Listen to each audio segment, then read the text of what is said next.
Ito na yung binili ko sa or in order ko sa Shopee.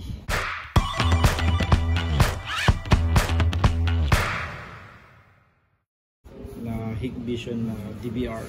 Ipapakita ko sa inyo sa loob kung ano yung mga laman. Kung kompleto ba yung mga ano niya, yung mga wire, adapter. Wala pa siyang hard disk. So lalagyan natin siya ng hard disk. Buksan natin, unbox natin. Actually nabuksan ko na to eh. So gusto kong i-video kung ano yung laman sa loob. Okay, buksan natin. So ito yung pinaka DVR niya mismo. Ayan. Okay.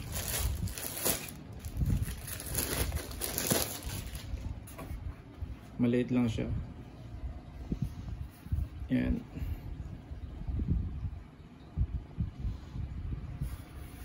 Maliit lang to, wala pang hard disk So 4 channels lang yung in order ko.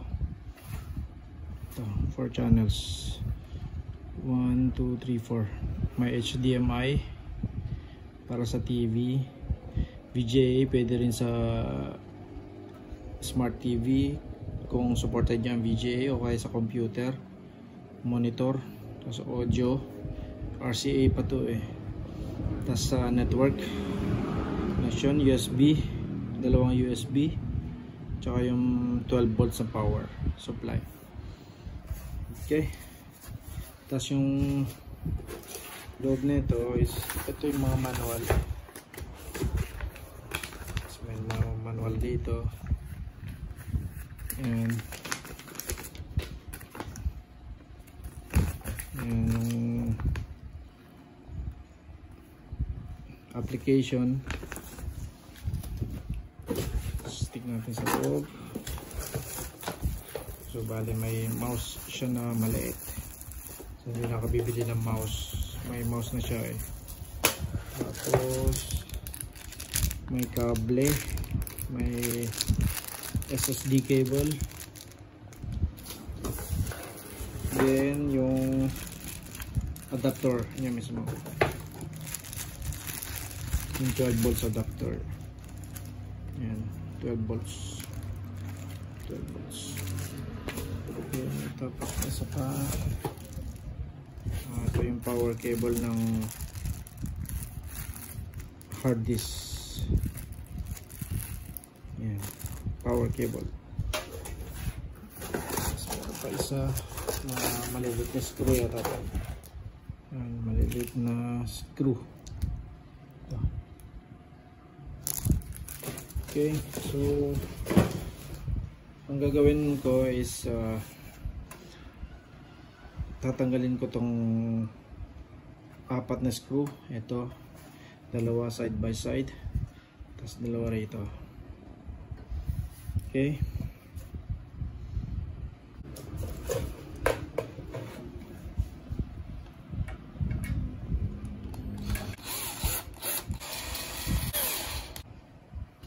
yan. Ganito lang siya sa loob guys. Sobrang liit lang. Isang board lang siya sa loob. Tapos yung mga light lang niya. Ito. Yung hard disk, power, tapos yung network. Makikita nyo yung icon. Ito yung power, hard disk, tsaka network. Yan, dito natin lalagay yung power. Itong SSD cable na, lagay natin siya dito. Ito SSD cable, tas yung isa ito dito naman. Okay, ito ko sa inyo.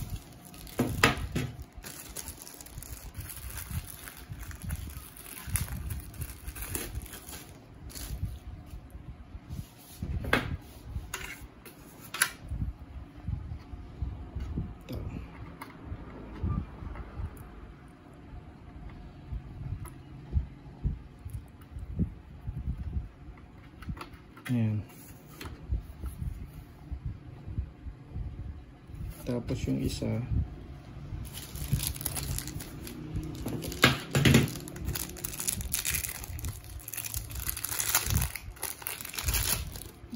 SSD cable. Dito rin to. Okay. Connect natin. Ganyan.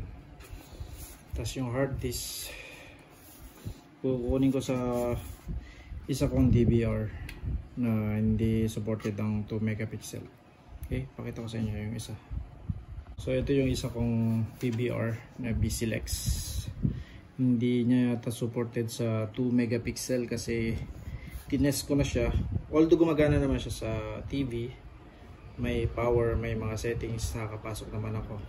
Pero ang problema, pag nag-connect ako sa camera, pag kino-connect ko siya, yung Hikvision na turbo na 2 megapixel, hindi niya kaya. Hindi niya kayang patakbuhin kahit may power siya. So ang gagawin ko is tatanggalin ko to, tatanggalin ko yung hard disk niya, tapos ililipat ko sa bagong DVR. Apat din to eh.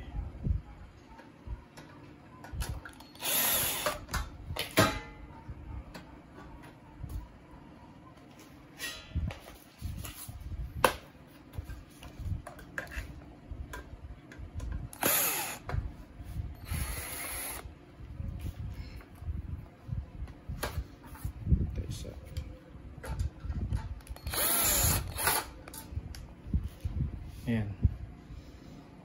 Kunin natin, buksan natin.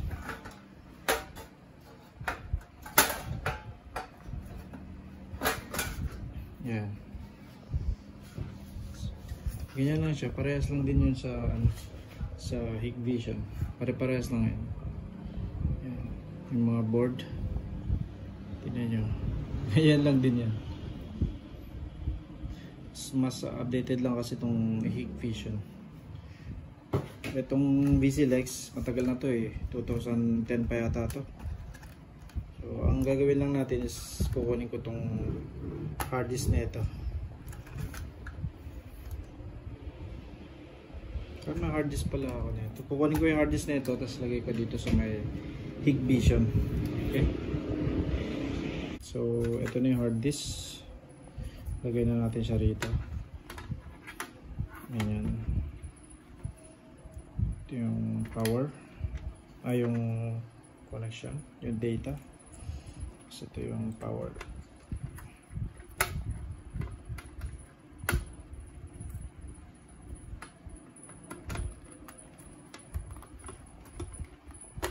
Ayan, connected na siya. Kasi ang gagawin natin is kukonect siya na, fix natin siya dito para hindi gumalaw-galaw. Lagyan natin siya ng screw para hindi gumalaw. Okay, so ito na, nag-connect na sa, na-fix ko na dito sa may body nya. I-screw na natin.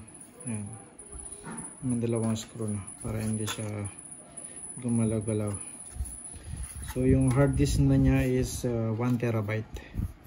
So 1 terabyte na to. Pwede kayong magdagdag, pwede nyong bilhan ng kahit 2 terabyte or 5 terabyte or more than. Basta ano, ang mas maganda rito yung SSD, mas mas mabilis. Okay, so ibalik muna natin yung cover. Tapos testingin natin yung mga camera niya, yung panel, yung itong mga channels niya. Okay, so andito na tayo sa baba. Try na natin itong i-connect sa TV. Testingin natin yung isang camera muna. Ito yung HDMI. Connect siya sa TV. Adjust mo natin ito sa source. So try natin HDMI 1. Alam ko HDMI 2 to eh. Tignan na natin mamaya. Okay, so connect mo natin itong HDMI nya. Okay, yung power muna. Power.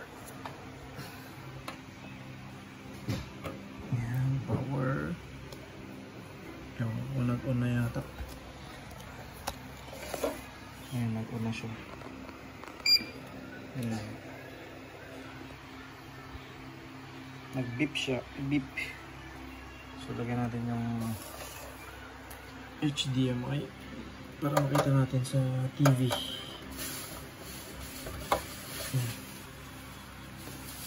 Ayan. HDMI 1 nga siya.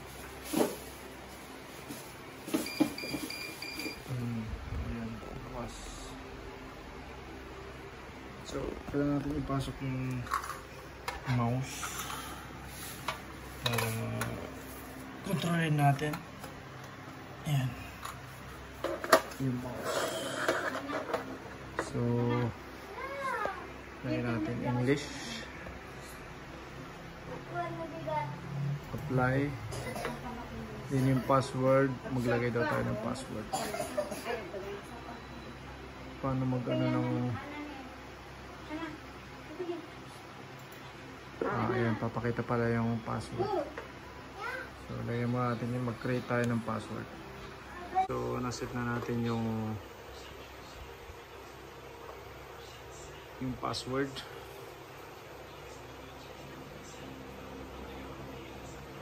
Activate natin.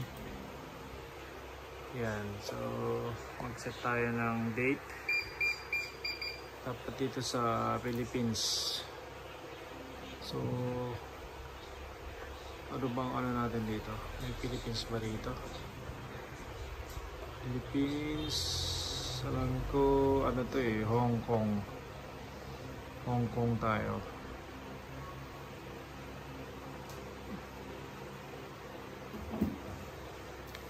Diba plus 8 tayo, plus 8. So ito yun, plus 8.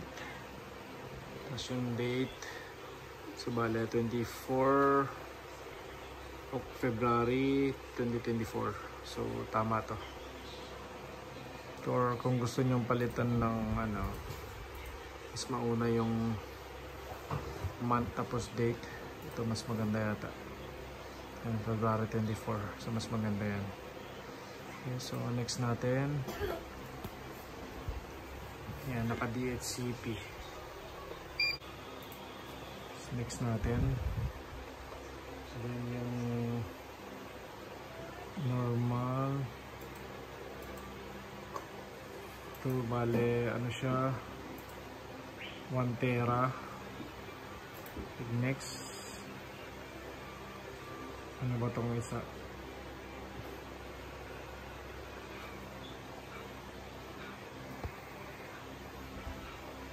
Device model. Next,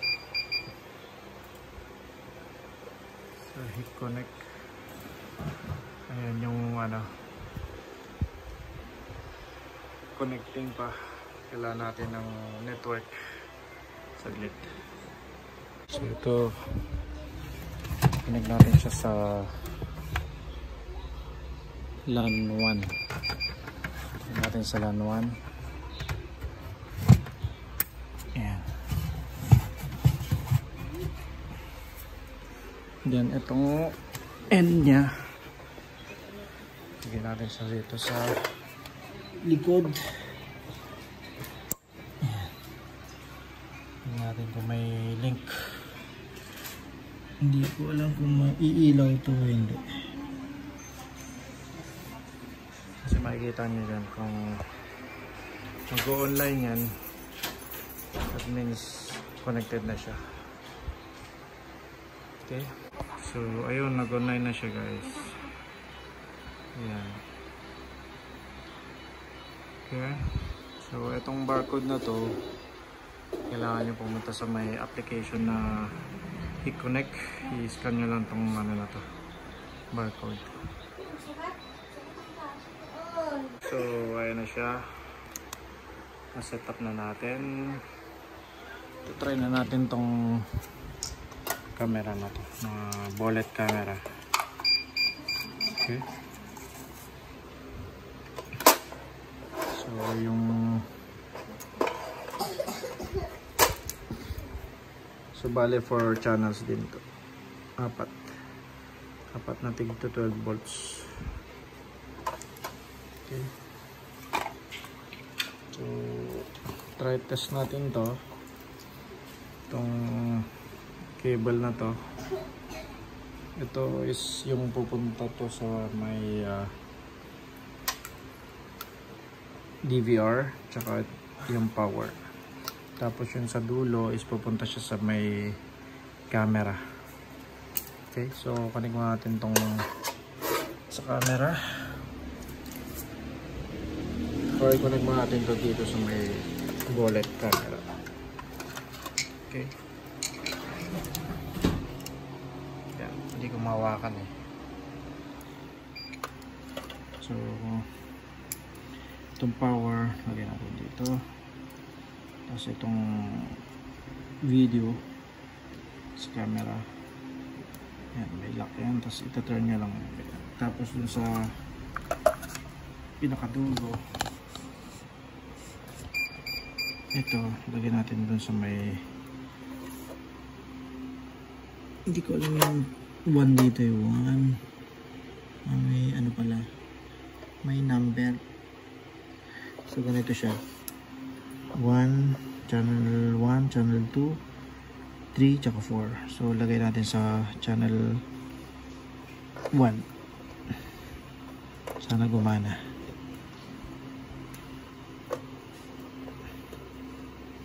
Ay, ayaw pumasok.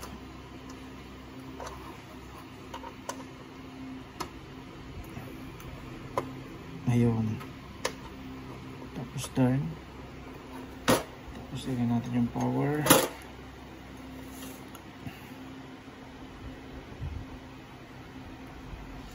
Yan. Ayun, nag-on na siya. So gumagana siya. Ayan o, linaw. Linaw lang niya. Isang linaw. Ayan. Sa bahay magulo. Yan yung anak ko.